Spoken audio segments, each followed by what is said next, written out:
and welcome to another edition of Pioneer Valley Life. I'm James Sullivan. We're here in the studios of E-Media in Easthampton in the Eastworks building. Today my guests are Michael and Brian Lupario, who own a business called Western Mass Hemp, Inc. Welcome to the show. Appreciate having us, James. Sure. I've done, a little bit of research on hemp, and just reading the booklet that you prepared on your website was very informative, very good, because it is a subject that a lot of people really don't know a lot about in terms of, the hemp industry. Where you're coming at it from is hemp is a medicine, and the benefits of hemp medically are quite profound.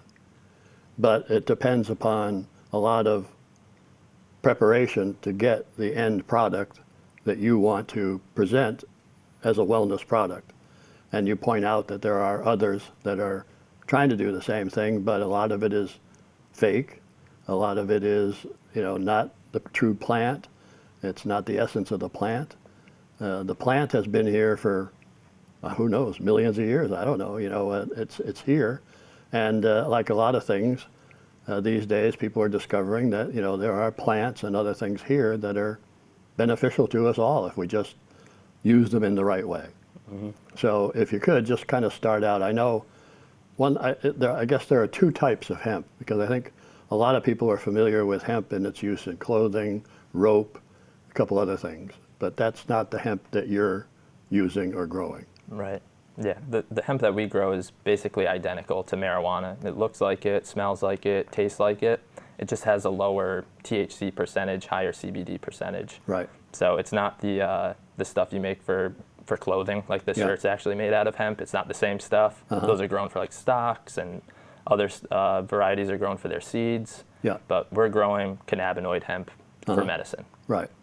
Yeah, because the pictures that you showed on the website, the buds of cannabis look just like the buds of hemp. Right. You wouldn't be able to tell the difference, But there is a big difference, obviously. A lot of people still smoke cannabis to get high. I don't anymore. I just, it's way beyond me to, the modern strains. But it does appeal to me because, like I said, I'm an old guy and I have aches and pains. And there are certain things that I'm always looking for that's going to help me. And so I think you're in the same thing, that you really want to help people, not just me, but there's a lot of people out there that could benefit from what you're preparing and the work that you've gone through to get to this stage. Yeah, absolutely. It's a plant forward and a patient forward approach that we take to the cannabis industry. I think whether you're using marijuana, high THC varieties, or CBD varieties, it's still wellness. You're still seeking a therapy, whether it's mental, physical. Right. The use of the plant is therapeutic. We're just really going after the lower THC varieties, mostly for daily wellness and for folks that don't necessarily want to be high. They don't want those psychological effects. So that's what we're honing in on. But we're recognizing the same important touch points of creating a craft marijuana product that you'd expect, in a dispensary, the same type of lab testing, and again, attention to detail. And you have a farm here in Western Mass where you grow the product. There's Correct. pictures of the fields on your website. Yeah, up in Chesterfield. We've been there this is our going on 7th year in the industry, our 4th year in Chesterfield.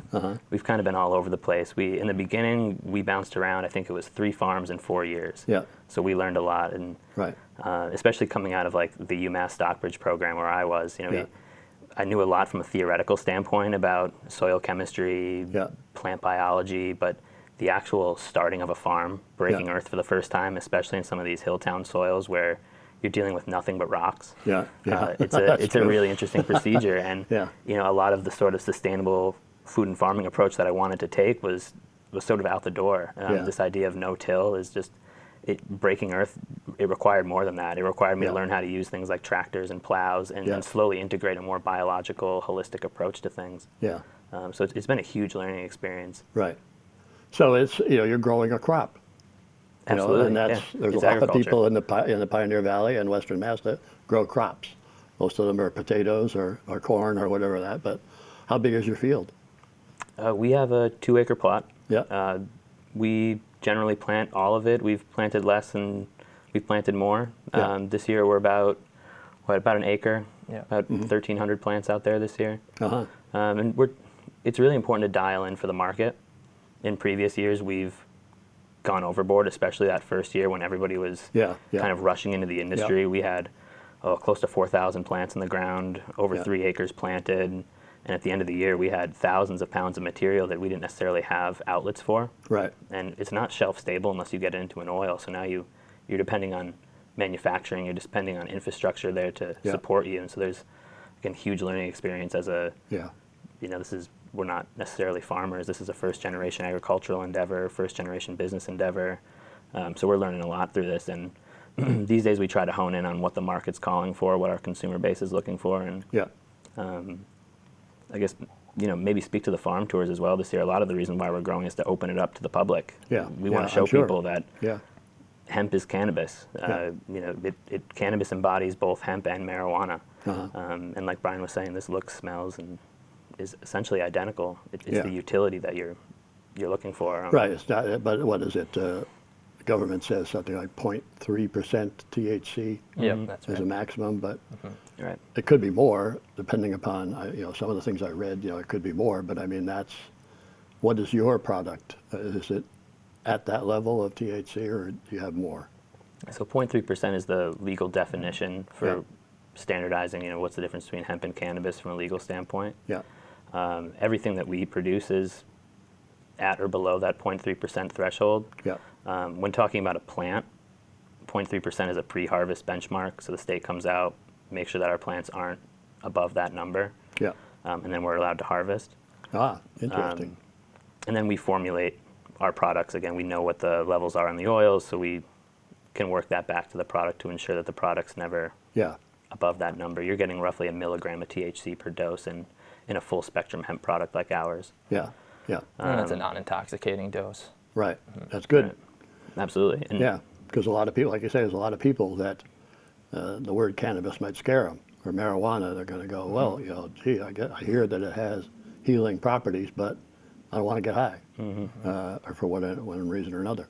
Right. But so you're offering a product, but there's an awful lot of education that goes into that process, correct? Yeah, definitely. And I think, as Michael said, that's why these farm tours we think are going to be really important for us. We can write a lot about it, but seeing it in person and being able to ask questions right to us, I think is going to be a lot better than just like the blog post or the hemp guide that you've taken a look at. Right.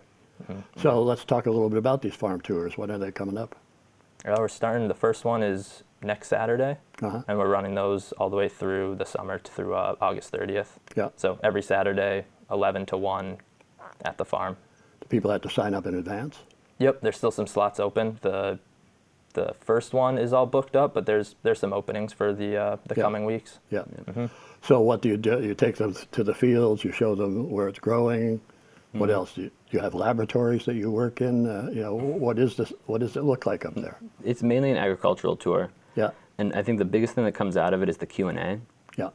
So just the natural back and forth as I'm going through the fields discussing what maybe I think is important about a plant. Some really fundamental, rudimentary questions come out of it that I think are incredibly productive from a consumer standpoint.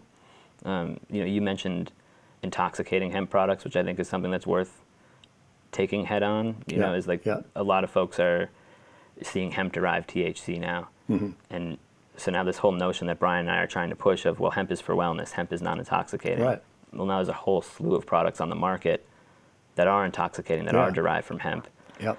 And from a consumer standpoint, that's very confusing. Brian and I, coming from the industry, we understand it. We know how those things are being made, and we know how they're derived, and we essentially know that we don't want to partake in it based out of the safety of our consumer and based out of really the true to the plant approach. We're just not into refining a product to that level of degree where we may formulate it into something that can intoxicate you. And I guess to put it really simply, a lot of refinement goes into there to make a hemp product intoxicating. They're basically taking CBD, turning it into THC through lab processes. There's a lot of unknowns in going from A to B. At the end of the day, it's just non-standardized. It's not a natural product anymore. And it's not a natural product. Right. Yeah. I mean, even public safety aside, it's just less efficacious than the plant itself. I think public health outcry here or there. It's really just a less effective version of the plant. It's watering down the therapeutic potential of this plant and really eroding the notion of what legalization stood for, right. which was health and wellness. And right. so to be putting out these products, hemp-derived seltzers, even compounds that you haven't even heard of being derived from hemp, it's truly unfortunate to see as someone who came out of the wellness side of this industry. And yeah. I think everybody's using cannabis for wellness, so it's a lot of just confusion and hysteria from a consumer standpoint. Because and I'm sure cannabis is not the only industry where these, people are saying, oh, I could do this and make a lot of money, or what I could do that, and they just get taken off the track that they might have been on to begin with. It's Get kind of bored business as in usual. by, having a product in the local convenience store that says, ooh, whatever, fancy packaging and all that other stuff. Yeah, and a lot of this came out of people kind of having that same problem Michael and I did of we grew too much in our first year, and that was really industry-wide. So there was all of this hemp biomass, all of this CBD isolate on the market. So they had to figure out something to do with that, and that's why we see things like the Delta-8 THC and the hemp-derived THC is just trying to get rid of all of this excess raw material. Right. So you don't want to grow any more than you can use. Yeah, doesn't make sense. Doesn't make sense to you. Got to store it. It's again not shelf stable unless you extract it. So you incur a cost there. Yeah. To keep oil in a refrigerator or a freezer, you're paying for the electricity on it. I mean, ultimately, we want to get into the patient's hands, consumers' hands. Yeah. Yeah. So, talk a little bit more about hemp from the wellness perspective of what you've learned. How could it benefit me or anybody else? Well, from a daily wellness standpoint, I think if we look at just the root of disease as being inflammation, from a daily wellness standpoint, hemp can keep inflammation down in a systemic way, wherever it may be coming from. To put it really simply, for folks with chronic illness, it's great for managing things like pain, sleep, spasms. Mm-hmm. If you have low appetite, it's great for inducing such. Brian, do you want to speak on that at all as far as? Yeah, I think it's just really well-rounded. It's just hitting on a larger system, the endocannabinoid system. So, there's receptors all in our nervous system, peripheral nervous system as well. So it's able to have these wide-ranging effects because of that. And we always say just the main benefit is it's non-intoxicating. So you can get the same benefits from marijuana without the high. It is kind of the big selling point with hemp. But as Michael said, we have people that use the product for all sorts of things. Like you said, sleep, anxiety, pain. It's really wide-ranging. Yeah. And the reason why one dose can do one thing to one person and the same thing to another is because of that sort of endocannabinoid system that Brian's talking about, this endogenous system where everyone's coming in with their own predisposition. Yep. So the adjustment, cannabis is a supplement to that system. So it's going to augment it in different ways, person to person. So 1 milligram of THC for you may actually provide energy, where 1 milligram of THC to another person may actually help put them to sleep. I see, So there's a lot of this self-administration and experimentation that's necessary. And you never hear a doctor say to, hey, do some self-experimentation with your pharmaceutical when you get home. Right. But this speaks again to the safety and efficacy of cannabis, where it's benign. You're not going to have an overdose experience. It's not going to suppress your breathing. You're not going to have an issue where you have to go to the emergency room over a fatal issue. Right. So it's something where it gives you control over your wellness, which I think is the really empowering thing to touch on too. Is for someone with chronic illness, this isn't necessarily a magic bullet. Right. You don't just take hemp and you're better, but it's an opportunity to rein in the rest of your life. If you're not sleeping, to get additional sleep, your day just got longer. Your attitude just got brighter. So this is just a bump in the right direction, and that's a lot of what I think we've been experiencing now that we've been going more D2C, is this sort of coaching-like relationship that we have with our consumers, really walking them through what is often a very scary experience. I imagine so. Yeah, it's, I'm always looking for something because, I have low back pain. They tell me it's mostly through arthritis. There's nothing they can do, to fix it per se. And it's a drag to go through that every day, And other thing, when you take medication, you read the labels and there's all of these side effects, that are just crazy. And if you take multiple medications, like I do, and a lot of people do, especially the elderly, you got all sorts of side effects competing with each other, and then it's all of a sudden just one big side effect. That's all it is, and that's crazy. And you're not getting well per se, you know. So this, you know, if people learn about hemp more, and they are willing to try it, they might just discover that, oh, here we go. And it's not like it's magic because it's been around forever. Right, it has been. I mean, it's been used for thousands of years. Yeah. It's had a deep relationship even here in the West. Yeah. There's plenty of pharmaceutical and doctoral evidence going, you know, early into the 1800s of practitioners in England, even the U.S. using it for, again, the basics that we just talked about: pain management, sleep, and anxiety. Yeah. And it's unfortunate to hear sometimes that, you know, people say, "Oh, there's not enough science on it. There's not enough evidence or peer-reviewed." There's not enough evidence on the side effects. Yeah. If you look prior to Prohibition, prior to really the Marijuana Tax Act in 1930, if you look prior to that, there is a ton of great, not only anecdotal, but scientific information on how cannabis was interacting with a whole host of different diseases, illnesses. And it was widely used and appreciated by the young and the old, sold throughout pharmacies here in America. So since then, we've really forgotten the power of this plant. And really, to give even the fiber side some credit here, is like 1 acre of hemp can produce the same amount of paper as 4 acres of trees. Right. Let's not forget about that. That's a 120-day growing season. We could produce enough clothing for a village or enough medicine for those same people. It's a very dynamic utility crop that we have forgotten, and unfortunately, there's a lot of controversy now preventing us from getting there. Yeah. This idea again of the side effects or not enough peer-reviewed, research there. I think the main thing to push across is it's safe. It's not something that it's a plant at the end of the day. I think that's a really important concept for people is to understand. Right.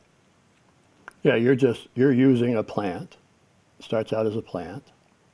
It goes through some processing, but you're not introducing anything extra or outside the plant. So the product is the plant. At the end of the day, you're selling the plant. It's in a slightly different formulation, but it's still the plant. Right. We're just extracting like the resin off of the plant. Yeah. It's all unrefined. We're not using any solvents or any toxic chemicals in that process either. And that's just a big thing with us of staying true to the plant. No flavorings or additives, like you said. Just trying to stay true to the plant because that's what's worked in the past. It wasn't these heavily refined, isolated products that were helping people. Right.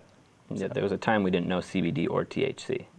Right. It was just the plant and its resins. So we're really just trying to hone in on that as a company. No, I knew that, when, you roll this stuff up in a joint and you light it and you inhale it and smoke it, you get high. I didn't know what I said. It's marijuana, but I didn't know anything, the chemistry behind it or anything. It was like, gee, this feels good. And, but it's, say within the last 10 years, there's been a lot of publicity about CBD and as an extract or whatever. But I don't think a lot of people understand exactly what CBD is either. No, we have yet to understand fully what the plant's even producing. There's hundreds of undiscovered compounds still yet to be illuminated by science. And you said something really powerful, I think, about your rolling of the joint experience, where it was sort of just a curious, oh, I feel good. Yeah. That's the power of this plant. Yeah. You stumble upon something that just makes you feel good. Yeah. Yeah. And it's within arm's reach. You don't necessarily have to come to us for this. Right. Buy seeds, grow your own. I encourage it all the time. Yeah. This helps us reclaim our health in a whole holistic range of things. So somebody, I know people that you can grow up to 6 plants on your own these days or something like that. Sure. And most of those people are going to grow it to smoke it, and then most of them are going to grow cannabis. How many people out there are going to grow hemp in their kitchen and then, do something to it to make it into a pain reliever or something that helps with their sleep or anxiety, but letting people know that that's a possibility. It's the same as baking a cake, in a sense, You bake a cake to feel better. You eat the cake, you feel good.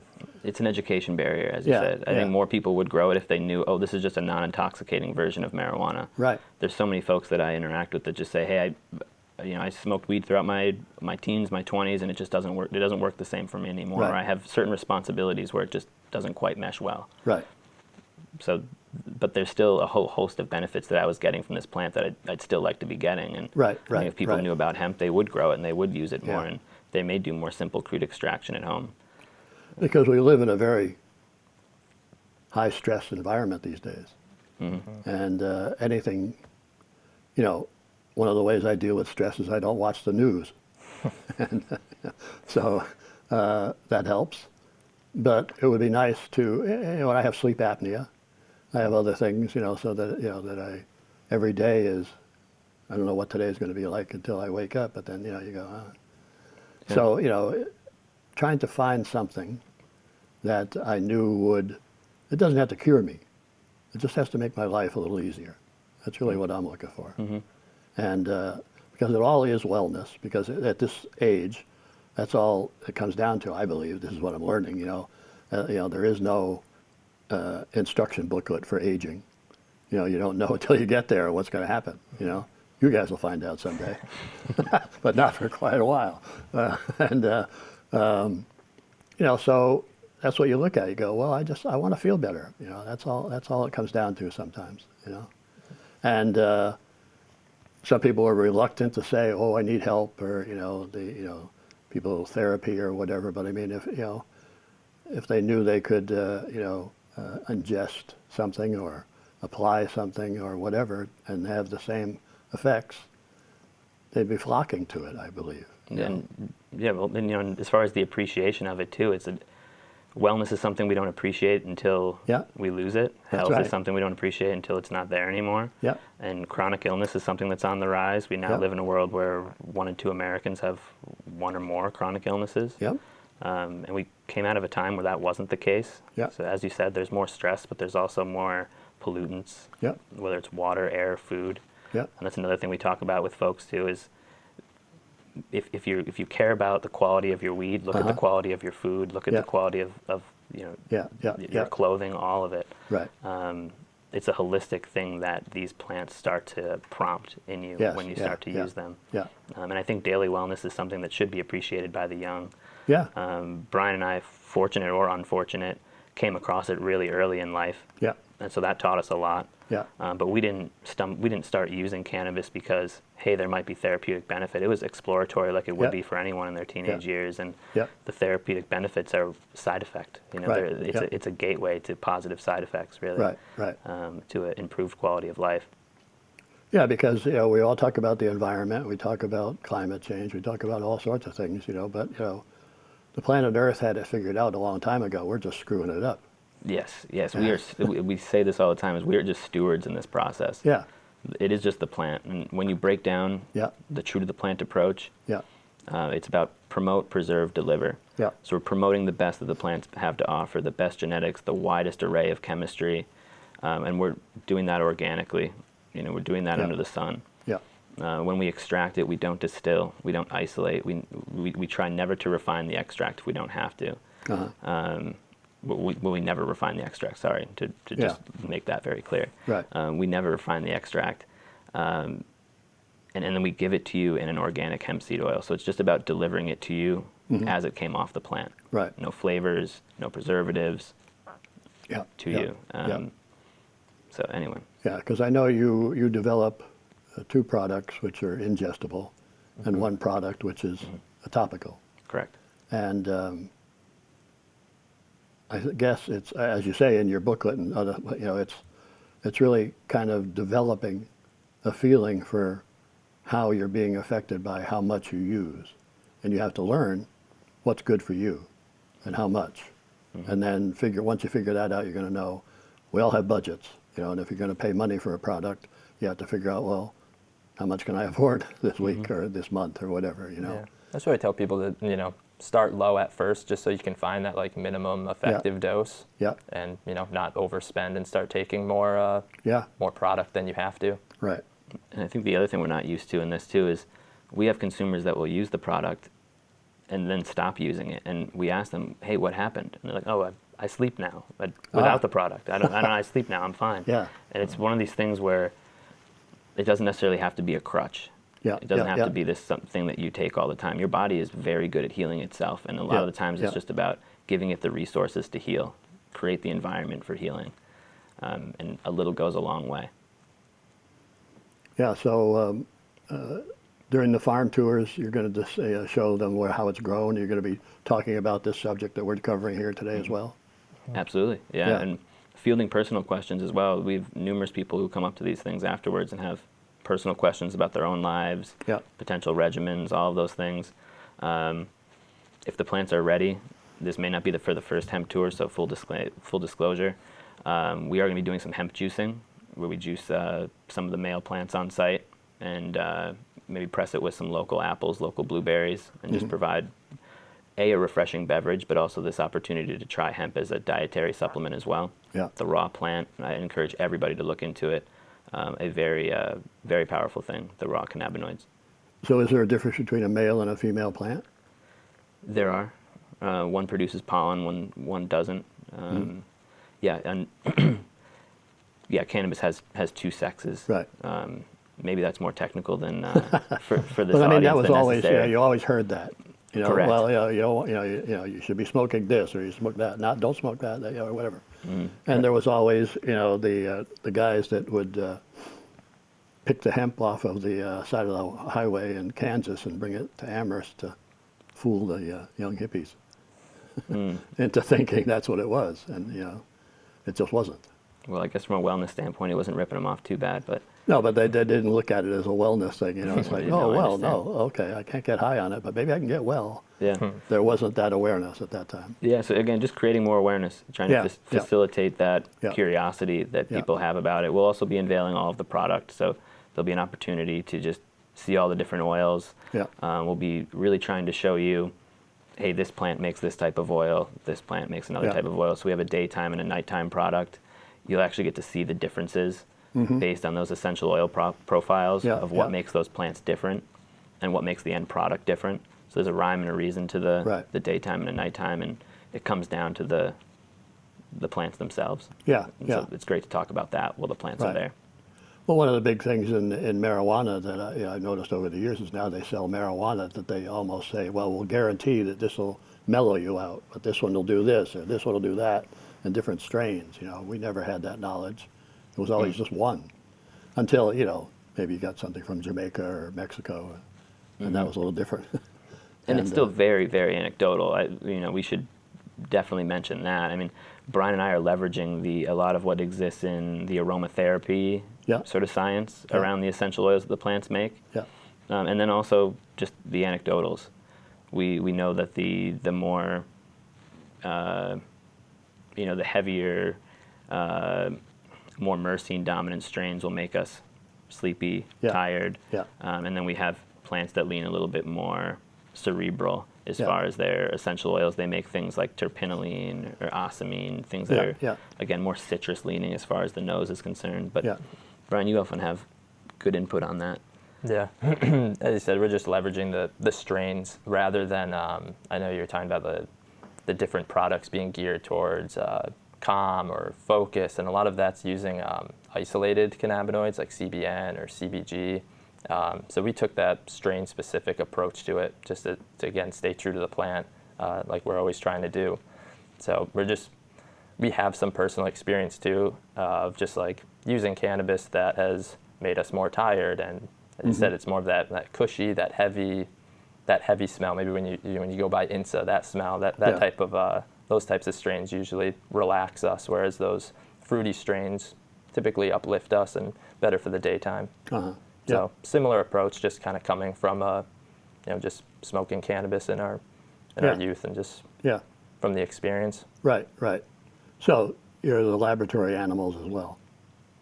To a certain degree, I guess we've had to become that, but less so. I mean, the amount of technical work that's done now in formal hemp, not by any means really. Like, it's real simple what Brian and I do. Yeah. Really simple. So once again, the first farm tour is tomorrow or next week? Next week, the next 26th. Saturday. The 26th, Yeah, from 11 to 1. Yep. And they can go to the website and find directions to where it takes place? Yep. Right on the header of the website, there's a button you can click to sign up and just pick the date that you want to come. As I said, the 26th is all filled up, but all the weeks following that have some empty spaces. Yeah. No, the website is great. Some great pictures. It's very, you know, a lot of information, Yeah. which you really need. Yeah, You know, definitely. and especially the booklet you can download really tells you everything about hemp. You'd really want to know. Yeah. And so that's extremely helpful. And, you know, you warn people about other stuff, which is good as well. You know, so it's not like you're just extolling your own stuff. You're saying, this is hemp. We do something, these people might do something else, but this is what we do. Yeah. Because we think this is the best we could do. Yeah, we're just trying to give honest information. There's so much just misinformation out there of how people, whatever, define certain terms or, you know, say it's naturally derived from the plant. Just things like that where it confuses the consumer. They say their product's, you know, full spectrum and it's not. Yeah. So just trying to educate the consumer because it does benefit us at the end of the day. Yeah. So. Yeah, it benefits everybody because that type of stuff just waters down the overall potential. There's so much potential in this plant. Yeah. And so to even create something that could potentially harm someone is just such a step in the wrong direction. Yeah. It just reinforces all that reefer madness propaganda that we're still trying to push away. Right. And I think this is a good area for your product. You know, it's, you know, Oh yeah. there's a lot of, you know, consciousness about health and wellness here already. As you can tell, but there's so many different practitioners of all sorts of things, you know, aimed at the same thing. So it's a good area to make it available. Easthampton's always been very good to us. Easthampton, Northampton, Pioneer Valley, the Berkshires. Yeah. And a really important thing I think you touched on is that you can't really sell health to someone. No. You can't sell wellness. Right. You have to educate people. Yes. And that's where Brian's done such a good job with the website, the hemp booklet, in providing really good, transparent, honest information. Yeah. At the end of the day, they usually come back to us, but it's because they were given the tools to make the right decision. So it's really important. Right. So people should go to westernmahemp.com. Yep. And we'll also post that, you know, in the video when we're finished editing. But that'll be in there. But hopefully people will contact you, and it's great. Thanks for being here. Yeah, thanks for having us, James. Yeah, thank you. Appreciate it. Okay.